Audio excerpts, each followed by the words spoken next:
Bonjour à tous, bonjour à toutes. Je suis trop contente de te retrouver, André, dans cet espace entre sorcières. Oh my God. En fait, André, on se connaît depuis 2017. Ça remonte quand même. C'est à la naissance des premières lanternes, en fait, la mise au monde de ce projet magnifique d'Astrantia dont tu vas nous parler. C'est la mise au monde de ma femme médecine aussi, en fait. À ce Hmm. moment-là, tu vois, je me souviens de cette cérémonie à la Chaumière Fleur Soleil dans les Laurentides. Tu vois, tu avais fait une cérémonie des Lumières. Tu nous avais remis notre lanterne. Qu'est-ce que c'était beau, en fait, cette cérémonie-là.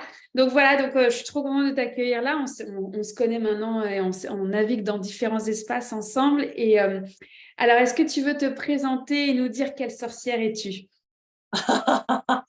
Ah oui, allô Laurence. Quelle sorcière. Ben, moi, j'avoue que le mot sorcière, déjà, je ne sais pas à quel point je suis en alignement, tu sais, au niveau fréquence du mot sorcière.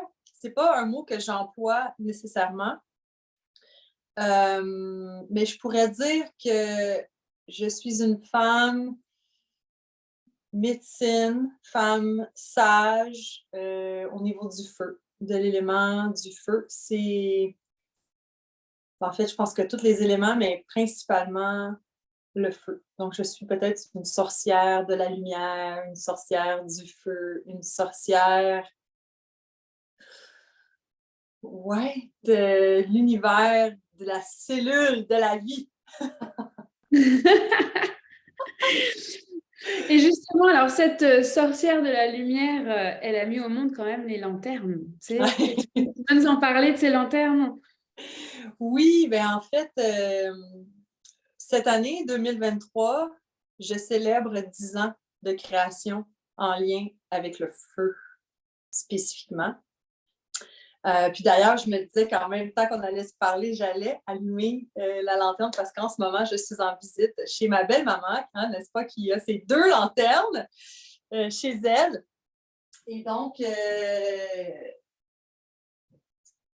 ben oui, c'est ça. Donc, je célèbre 10 ans de création cette année.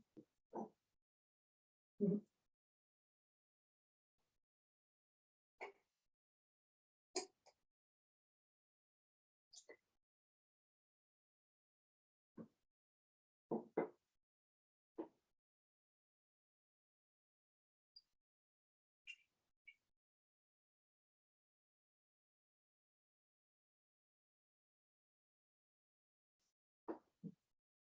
Et je dirais que les lanternes, comme telles, de manière très humble et authentique, sont venues à moi dans un espace de guérison,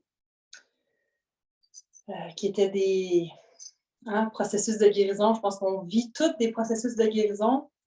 Mais moi, à cette époque-là, en 2013, déjà, ça faisait plus que 10 ans que j'étais sur mon chemin de guérison. Puis, tranquillement, j'ai commencé à avoir des visions, justement, dans des voyages chamaniques guidés, des gens qui me rencontraient, qui me disaient, qui me parlaient de la médecine du feu sacré, mais que j'étais la seule à pouvoir faire mon chemin là-dedans. Alors, j'ai commencé à mettre ensemble mon côté créatif, artiste, rituel, parce que pour moi, les rituels ont toujours fait partie de mon processus de guérison. C'est comme de marquer le temps, de marquer le corps, le rythme par des événements, activités, j'appelle ça des activités, mais rituelles, fait que je traverse. Hein, je suis tout en train de traverser quelque chose. Puis en 2013, c'était mon mariage. Alors, c'était notre union sacrée à moi et mon amoureux. Et puis, j'avais cette vision-là de faire des petits bateaux pour déposer sur l'eau, que les gens allaient allumer, puis mettre des vœux pour nous.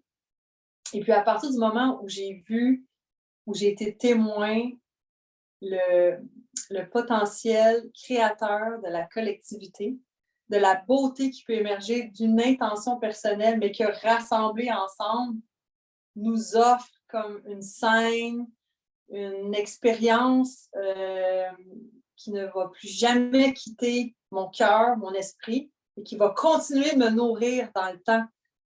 Et puis à partir de ce moment-là, je me suis dit, moi, je veux continuer d'explorer ça. Puis là, j'ai fait évoluer les lanternes, mes petits bateaux avec des isolateurs en verre que j'avais récupérés. J'avais installé ça pour fêter mes 35 ans dans un arbre. Avec des gens, on avait créé comme 35 petites lanternes. Puis à un moment donné, j'étais comme non, mais j'ai besoin d'un cocon, d'un cocon pour le feu. Parce que mes petits isolateurs, en 2 secondes, la flamme, elle tenait pas à cause du vent, puis de l'intempérie, tout ça. Puis, j'ai commencé à imaginer un cocon pour le feu. Alors,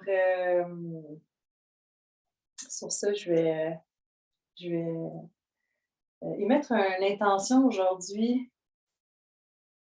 Mais déjà, de se rencontrer, tu sais, Laurence, qu'on se connaît depuis 2017, qu'on s'est connus par l'entremise d'Isabelle Chalut, à son lancement de livre, que tu es venue à ma première cérémonie que j'ai fait, que tu as maintenant 2 lanternes, que j'ai participé à Luna, que j'ai participé à ton émergence aussi dans le monde thérapeutique, du coaching, tout ça. Et moi, aujourd'hui, je vais allumer cette lanterne-là pour célébrer. Célébrer où on est rendu, puis le chemin, puis de dire à quel point il y a un rythme. Il y a un rythme qui existe. Puis on peut des fois peut-être l'accélérer ou le rétrograder, dépendant où est-ce qu'on est, mais il y a comme une danse. Il y a une danse qui existe, il y a ta danse qui existe, il y a ma danse qui existe. Alors, j'honore tout ça aujourd'hui.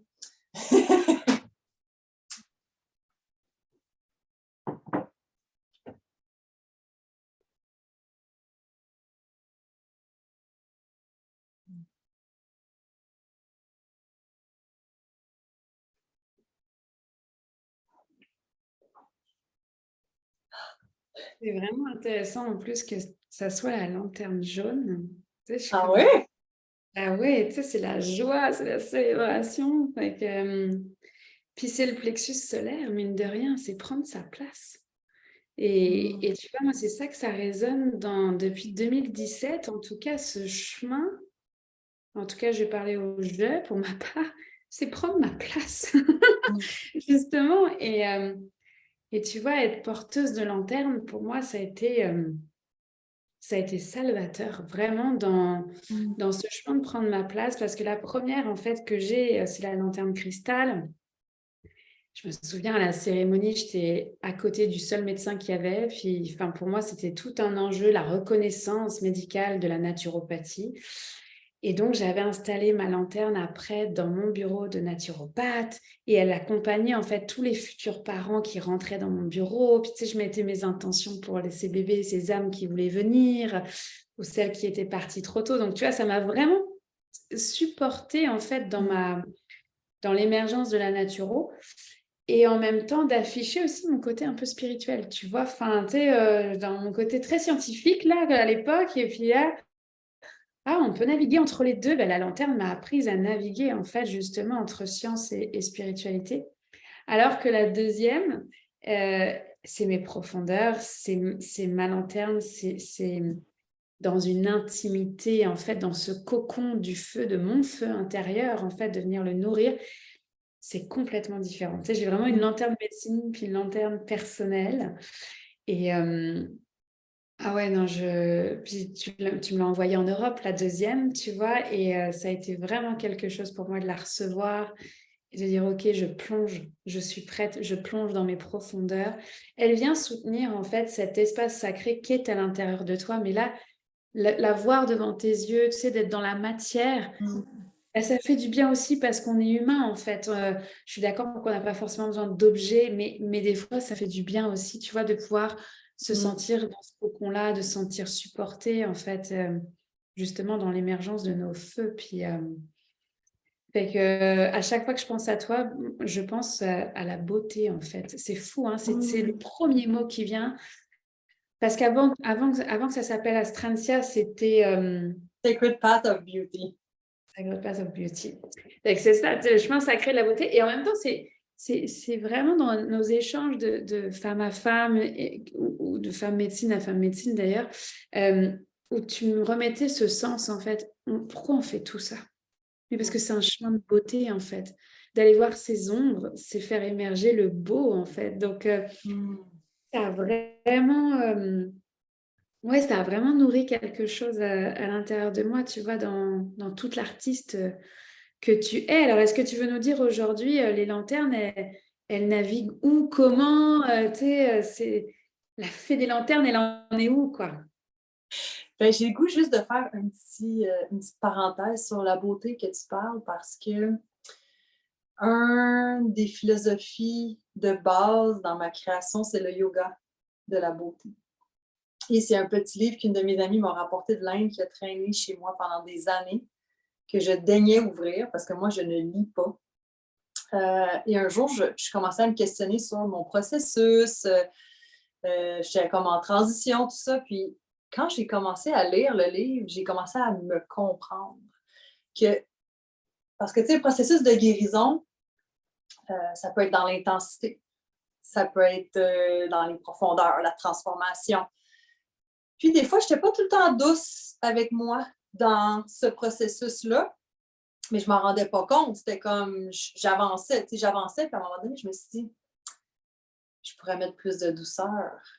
Puis là, j'ai compris que la douceur, puis l'univers des fleurs, l'univers des éléments, comme tout ce que la Terre nous amène, les matières, tout ça, il y a beaucoup de douceur dans ce qui est peu transformé, disons, on va dire comme ça.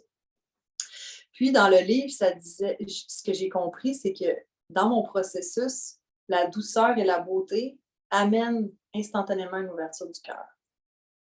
Puis ça, je l'ai compris, je me suis dit, et ça donne accès à ce qui est en dedans.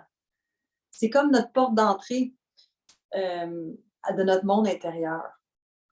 Fait que tout s'est transformé à partir de là parce que j'ai commencé à comprendre c'était quoi ma démarche qui était intuitive, instinctive, à amener à structurer un peu plus puis à dire, ben quand je t'amène dans mon univers, dans l'univers de Sacred Path of Beauty ou d'Astrantia, c'est que je mets la beauté au service de ton processus qui est empreint de douceur et donc à partir de cet espace-là, tu as accès à ce qui est là, à ta vulnérabilité, à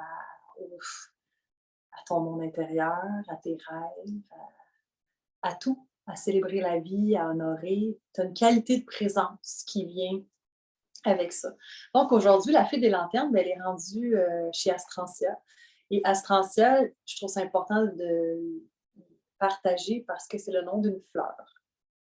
Et dans le mot Astrantia, il y a le mot étoile. Et donc, pour moi, les lanternes, c'est faire descendre les étoiles sur la Terre. C'est comme d'atténuer cette séparation-là, l'impression de séparation qu'on a avec l'univers comme tel, autant notre univers intérieur que l'univers dans toute sa grandeur et son infini, son infinité, si je peux dire. J'ai réalisé que quand la lanterne, elle est en suspension, qu'elle est de couleur allumée, quand on a fait l'événement en 2017, c'était de créer des constellations. C'est de voir qu'il y a quelque chose de complètement différent qui arrive dans notre psyché. On a l'impression qu'on se sent dans un autre univers, que quand on parle du rêve, de l'autre côté du voile, je pense que je suis une sorcière de ça, moi. Moi, j'ouvre les voiles vers un autre espace-temps. Quand on parle de magie, mais moi, je la sens, la magie. Je sens qu'elle est palpable. Donc, ma mission, moi, c'est de la manifester, puis qu'on la sente, qu'elle est vivante, puis qu'on peut la voir, puis qu'on peut vivre des choses à travers ça. Alors, ouais, la fille des lanternes. Ben maintenant, la lanterne, c'est comme un support qui est matériel. Parce que pour moi, la spiritualité, c'est très, très ancré dans la matière. moi, je me suis dit, un jour, je vais écrire un livre sur notre relation avec la matière. Parce que pour moi, la spiritualité, elle est là comme être humain incarné dans un corps, déjà en relation avec la matière. Mais je poussais ça plus loin, parce que je me suis dit, c'est pas juste d'être dans un corps et d'être en relation dans la matière, c'est comment est-ce que tu crées la relation. Comment est-ce qu'on dialogue avec notre espace, comment on dialogue avec soi, comment on pourrait vivre dans le plus beau château, mais ça changerait quoi dans notre vie?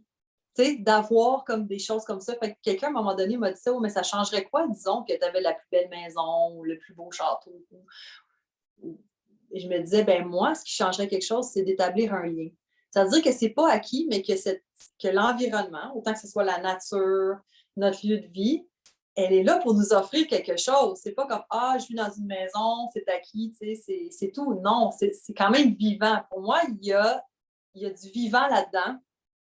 Alors, comment est-ce qu'on nourrit le vivant? Comment est-ce qu'on nourrit notre relation avec nous et notre environnement? Ben, c'est créer un dialogue, créer une relation. Fait que la lanterne, elle, c'est un contenant. Donc, elle est là pour recevoir. C'est-à-dire que quand je lui offre, quand je crée mon jardin, quand je récolte mes éléments qui vont aller dans mon jardin, bien, je suis en train de cultiver un dialogue, je suis en train de cultiver une relation. Je cultive une relation avec moi, je cultive une relation avec mon environnement, puis je cultive une relation avec mon sacré. Fait que la lanterne, maintenant, elle est au service de tous les passages de vie, tu sais, que ce soit le deuil, le mariage, l'union, la naissance. Elle est là pour venir ancrer un moment. Elle est là pour amener une symbolique qui est précise et précieuse à chacun, puisque c'est un contenant universel. Donc, tu peux lui mettre ta symbolique. Tu peux développer ton rituel. Elle s'adapte. C'est ça qui est extraordinaire. Fait que donc, la lanterne est au service des grands passages de vie, puis en même temps, bien, elle est là pour faire partie de création, d'installations artistiques, rituelles, pour créer des espaces de recueillement, on pourrait dire zénitude, bien-être, connexion. Ouais, moi, de toute façon, je suis convaincue, tu le sais, puisque je mets les deux. Donc, et là, je me dis, tu sais, c'est ça, il y a vraiment une relation particulière, en fait, avec chaque lanterne, avec chaque espace, parce que j'ai eu la chance de faire plusieurs espaces avec toi, en ligne, en présentiel d'ailleurs, avec la lanterne mère, tu vois, qui était au centre. C'est quelque chose, en fait, justement, ce cocon, en fait, que tu crées, cette sécurité. Je pense que c'est vraiment cette sécurité énergétique, sécurité émotionnelle, tu vois, dans laquelle on arrive à se déposer, en fait, et de se sentir dans ce soutien avec, dans la matière. Je suis assez d'accord avec ça, parce que moi, la matière, tu sais, quand tu parles de la sagesse des étoiles, et moi, ça me parle évidemment fois 1000, tu vois, cette sagesse, mais cette sagesse, elle a besoin d'ancrage, quoi. Elle a besoin de descendre, elle a besoin de venir dans la matière, parce qu'à un moment donné, ben, si on reste perché avec les guidances ou ce qu'on peut canaliser, en tout cas, ou ce qu'on peut avoir, mais super, mais c'est sur Terre que tu marches, en fait. Donc, comment tu marches ce chemin de beauté à chaque pas, en fait. Et donc là, tu l'as raconté, ça part en tout cas de ton univers personnel, cette union avec ton conjoint, jusqu'à aujourd'hui, la mise en place de lanternes de couleurs, de rituels, de retraites. Et j'ai envie de dire, dans ton quotidien, comment tu la vis, toi, ta relation avec ta lanterne? Pas avec ta casquette d'entrepreneur, là, mais ta casquette de femme, de conjointe, de mère, tu sais, avec tes enfants. Comment ça fonctionne, la lanterne chez André?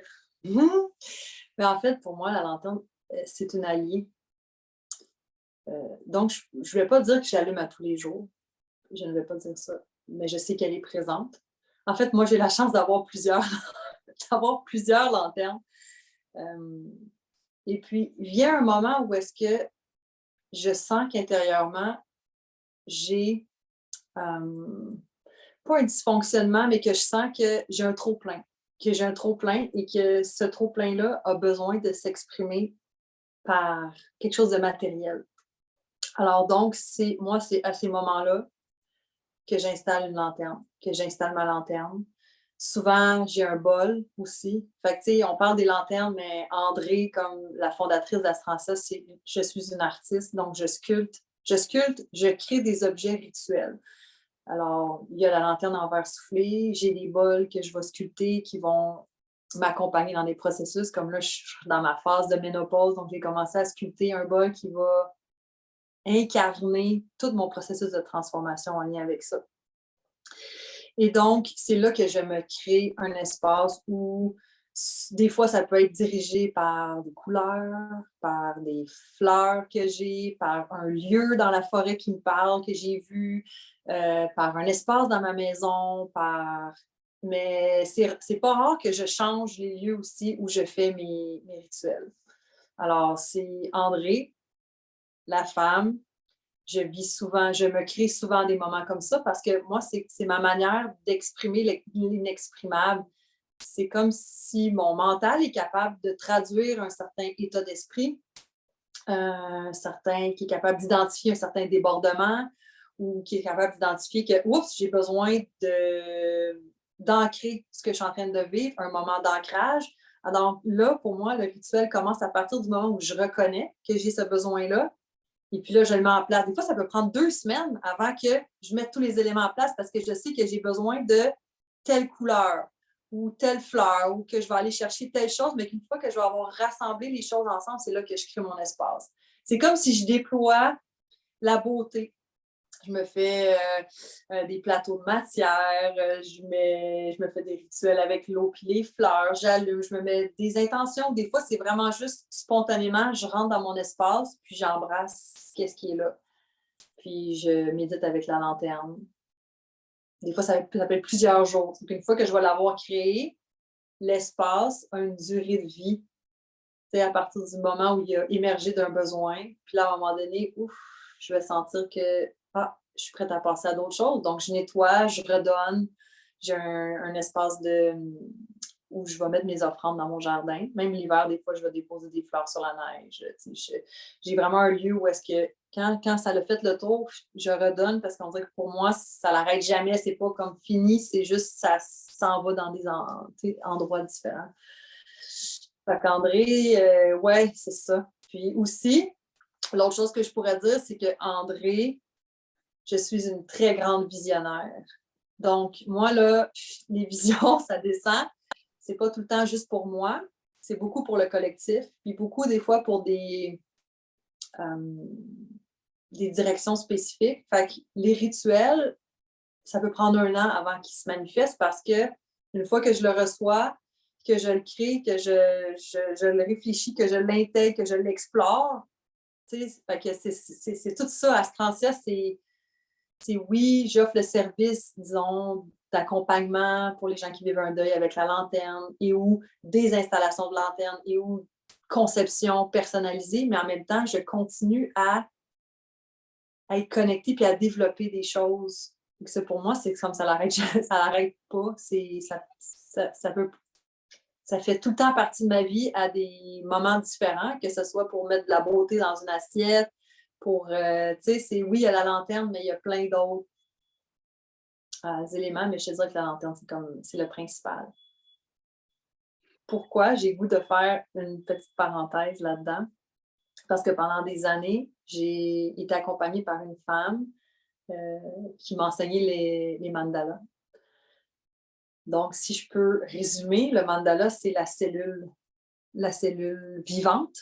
Quand on parle de cellules, on parle d'infinies possibilités de structure, de vibration, de couleur, de texture. Alors, la lanterne, elle est imprégnée de cette médecine-là. Donc, allumer la lanterne, c'est donner vie à une cellule. C'est donner vie à quelque chose de possible. C'est donner vie à quelque chose qui va exister dans un certain périmètre de temps, espace-temps. C'est aussi activer notre feu sacré, c'est activer le cœur de quelque chose. On peut avoir une lanterne qui est allumée puis pas être dans la même pièce, là, puis être ailleurs, mais c'est revenir au centre de soi, c'est retrouver cet espace-là, puis c'est tenir cet espace-là. Que ce soit pour soi, pour les autres ou pour le collectif. Fait que c'est un outil très, très puissant. Dernièrement, je dis que je me synchronise avec l'invisible.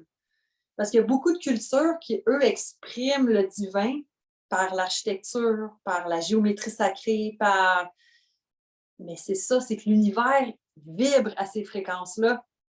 Donc, la lanterne, c'est un petit exemple, mais quand je fais des installations de lanterne, où là, je crée un mandala, il y a quelque chose de très, très puissant qui s'active. Moi, je trouve ça excitant. Tu sais quoi, moi, ça m'émeut que tu parles de la médecine des mandalas, parce que je sais que c'est Pauline Veilleux qu'on a en commun, en fait. Et ben oui. Moi, j'ai rencontré Pauline, parce que Pauline est malheureusement décédée maintenant il y a Ouais. quelques années, hein. Et Pauline, en fait, c'est la première thérapeute que j'ai rencontrée en arrivant au Canada. C'est mon cousin qui m'avait parlé de cette femme, qu'il avait adorée dans les Laurentides à Val-David. Et moi, je débarquais à Montréal. Bon, j'avais fait quelques cours de yoga, quoi. Enfin, tu vois, je n'étais pas la sorcière que je suis aujourd'hui, là, ça c'est clair. Et je me souviens, donc Jocelyn, mon cousin, qui m'a dit, mais va voir Pauline, puis il m'avait donné ses coordonnées. Tu sais, il m'avait juste semé la graine, tu vois. Et je dis, ok, très bien. Et en fait, j'avais pris rendez-vous avec Pauline. Et en fait, j'avais donc... Pauline, en fait, était une dessinatrice, en tout cas, elle canalisait... et elle faisait donc ce dessin devant toi avec mille et une couleurs, en fait, et de qu'est-ce qui avait envie d'émerger à travers la médecine du mandala. Et en fait, je vivais ma première fausse couche, je commençais à m'intéresser à la naturopathie et c'est mon conjoint qui m'avait dit, mais va faire un cours en fait, puis au pire, tu auras juste appris plein de choses, puis voilà, puis en fait, j'ai fait un cours, j'ai fait 5 ans et demi d'études, et puis ta. Et je me souviens de Pauline, tu vois, qui dessine et qui me dit, mais c'est la voix. Puis tu vois, tu sais, il y avait tout. D'ailleurs, c'était jaune. Je trouve ça intéressant. C'était une cascade jaune dans ce dessin, mais de la suite de ce chemin, en fait, de la beauté qui se passait à travers la fausse couche que je vivais avec elle. C'est quelques jours après ma première fausse couche. Donc, oui, ça me touche, en fait, que tu l'évoques parce que ça me ramène à 2013, en fait. 2013, cette rencontre avec Pauline, tu vois, et je sais qu'elle a été une mentor pour toi. Donc, ouais, c'est peut-être qu'un jour, je viendrai vivre à Val-David, tu vois. On ne sait pas de quoi la vie est faite, mais c'est une terre de guérison. C'est clair que c'est un lieu de guérison, là où vous êtes, hein. Donc, En tout ouais. cas, ça me touche beaucoup parce que Pauline, elle est décédée en 2017. Quand j'ai fait mon événement, je voulais qu'elle soit là, mais elle est partie en octobre. Donc, les lanternes ont été créées. En fait, j'allais voir Pauline quand j'avais des visions. Donc, je partais, j'arrivais, puis là, elle m'attendait, puis je disais, OK, j'ai rêvé à telle chose, j'ai vu telle chose, j'ai l'intuition de faire telle chose, puis elle partait avec son mandala, puis là, on voyageait. Là, comment on voyageait? On voyageait dans ce monde-là, puis donc, je suis comme imprégnée de ces enseignements. Puis c'est une femme sage, une femme médecine qui a quitté dans une telle grandeur qu'elle fait encore partie de moi. Je rêve encore à elle. Elle me transmet des choses dans mes rêves. Il y avait un moment où je me disais, ah, Pauline est partie, elle ne pourra plus me transmettre ses enseignements. Et en même temps, dernièrement, je réalisais à quel point je suis connectée à une source infinie puisque c'est le mandala. Le mandala n'a ni début ni de fin. Et c'est une source de créativité infinie. Donc, ça ne s'arrête pas à la lanterne comme telle. C'est tout le déploiement de c'est ça. Des fois, c'est presque épeurant parce que c'est comme wow! Mais quel est cet univers? T'sais, on dessine des mandalas dans un cahier colorié oh, il y a tout un univers de sagesse, d'enseignement, dans les cultures, dans le personnel aussi, dans comment est-ce que le mandala, c'est la structure de vie, comment il fait partie de ma vie. Fait que tout ce que je crée, tous les rituels qui sont créés, c'est à partir de ça. C'est à partir de mon exploration de cet univers-là. Hmm. cool parce que même des années plus tard, tu vois, on découvre de nouvelles connexions. Puis c'est ça, Ben cette oui. magie de la reliance. Et j'ai même envie de dire, bah, on est des sœurs d'ailleurs d'une autre vie. Enfin, tu vois, pour Mm, moi, c'est comme des mm. retrouvailles en fait à travers la médecine du feu. Euh, c'est intéressant parce que tu vois, moi je navigue toujours. Bon, on porte les 4 éléments à l'intérieur de nous. Ça, ok, fine, ça c'est la théorie. Puis oui, oui, je le sens. Mais il y en a toujours un ou deux qui prennent quand même, tu sais, en tout cas, le dessus dans le sens où bah, on est plus à l'aise dedans. Et j'hésite tout le temps pour ma part entre le feu et l'eau. Mais en fait, l'un et l'autre vivent ensemble, tu vois. Mais tu sais, je suis vraiment dans cette navigation parce que moi, je suis quand même bélier, générateur, tu sais, j'ai mon intensité. Puis en fait, c'est OK. Mais une chance que j'ai fait de la natation pendant des années parce que ça a canalisé mon feu quand j'étais jeune fille, tu vois. Enfin, et encore aujourd'hui, c'est un sport dans lequel enfin, j'en ai besoin parce que sinon, je suis, bah, mon feu, il peut brûler, quoi. Tu vois, donc c'est ça. Donc, en tout cas, je trouve ça vraiment intéressant. Puis, merci d'avoir pris le temps de partager toute cette sagesse-là. Et puis, bah, pour conclure, en fait, André, j'ai une question rituelle que j'aime beaucoup. C'est pour toutes ces personnes qui vont avoir écouté ton entrevue, qui vont être allées jusqu'au bout de la vidéo, qu'est-ce que tu aimerais leur dire, leur proposer peut-être, je ne sais pas moi, un rituel, lire un livre qui a vraiment changé quelque chose dans ton propre chemin, dans la visionnaire que tu es? Qu'est-ce que tu aurais envie de leur transmettre? Euh, j'ai goût de leur dire, de te dire en fait, qu'on a tout à l'intérieur de nous. Et puis, à partir du moment où j'ai compris ça, on existe en relation, bien sûr, là, hein? On existe en relation. Mais d'aller chercher beaucoup de choses à l'extérieur pour le ramener, c'est bon. Après ça, c'est intégrer, puis repartir du centre, parce que je suis encore en train de parler du mandala. Repartir du centre, et puis ramener ça vers l'extérieur. Fait que de toujours être dans cette danse-là, de s'abreuver de soi et d'abreuver notre extérieur et vice-versa. Moi, les moments de révélation, parce qu'en fait, quand je parlais de mon processus de guérison, disons que depuis comme 1999-2000, je suis dans mon chemin, puis je suis comme dans un processus de guérison, me trouver, connecter avec moi, comme découvrir l'essence de mon être, etc. Puis il est venu un moment où j'ai été complètement saturée. Comme saturée, plus capable d'aller dans les salles de femmes, plus capable de faire des loges de sudation, plus capable de recevoir d'autres informations. Et j'ai été des années, j'en sors, dans ma caverne, à processer, à intégrer, puis à me créer, puis c'est pour ça que les lanternes m'accompagnent autant, parce que c'est à me créer des moments où je suis en connexion avec moi et que mon cœur s'ouvre et que j'ai accès à toute la sagesse qu'il y a en moi, dans mes cellules.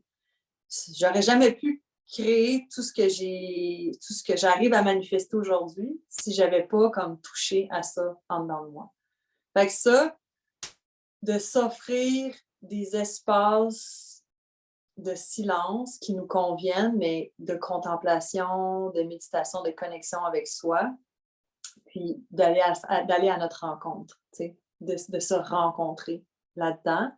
Puis, l'autre élément que j'aimerais partager, c'est le rythme. C'est le rythme. Les choses viennent à point. On a beau remuer, kicker, essayer de propulser. Il y a une sagesse du corps, il y a une sagesse du vivant, il y a une sagesse de fleurissement, il y a une sagesse de... Ça demande beaucoup de s'accompagner, je pense. C'est vraiment ça. Puis la troisième chose que je dirais, c'est de suivre nos inspirations. C'est comme suivre le chemin A, un chemin qui te permet d'exprimer des facettes de toi que dans ta vie de tous les jours ou dans ton quotidien ou dans une structure comme professionnelle, tu n'arrives pas. Mais qu'est-ce qui donne vie à ton être? Qu'est-ce qui te fait vibrer? Est-ce que pour moi, si c'est de voir une rose, de la toucher, de la sentir, de la cueillir, de mettre les pétales sur mon visage, tu sais, comme quelque chose qui va te faire sentir vivante, qui va nourrir des aspects de toi qu'il y a juste toi qui sais, tu sais? Mais c'est en suivant ces petits filons-là qu'à un moment donné, oups, les choses se mettent ensemble, se tricotent. Ah, il y a quelque chose là, il y a fait que, tu sais, c'est ça, de cultiver ça. Parce qu'éventuellement, il y a quelque chose qui va émerger parce qu'on a toutes nos propres médecines, on a toute notre sorcière. Puis ça peut être simple, ça peut être dans une très, très grande simplicité. Euh, Autant que ça peut se développer dans le collectif, dans différentes sphères, mais je pense qu'on a tout ça à l'intérieur de soi, comme cette manière-là de s'amener au monde, cette manière-là d'amener notre essence dans la matière, tu sais, en relation avec les individus, les êtres, la terre, euh, avec l'univers. Tu sais. La vie, c'est quoi si on n'est pas nous autres mêmes, tu sais? C'est quoi si on n'amène pas notre magie? Je trouve que on a avantage à amener qui on est, tu sais, c'est ce qui nous fait vibrer. Fait que ouais, je pourrais dire ça. Est-ce que ça fait du sens pour toi?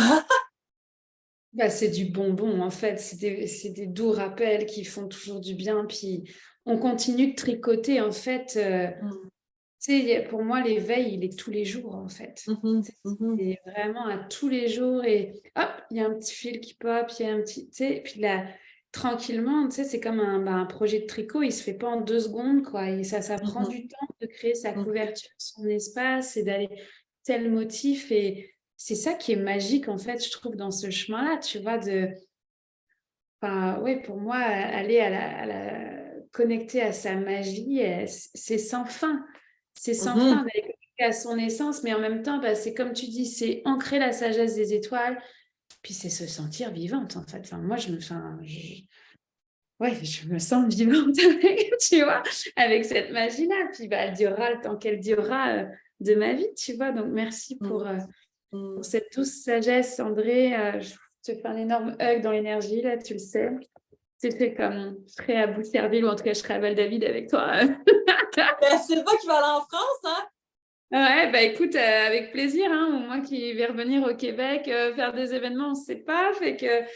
la vie, c'est un chemin de beauté, n'est-ce pas? Donc, Mmh. on va se laisser porter par chaque pas. Et merci d'avoir pris le temps de vivre ensemble ce doux moment toutes les deux et avec vous tous, vous toutes. Mmh. T'embrasse fort, ma belle André. Oh, merci à toi. Merci à ceux qui nous ont écoutés aussi.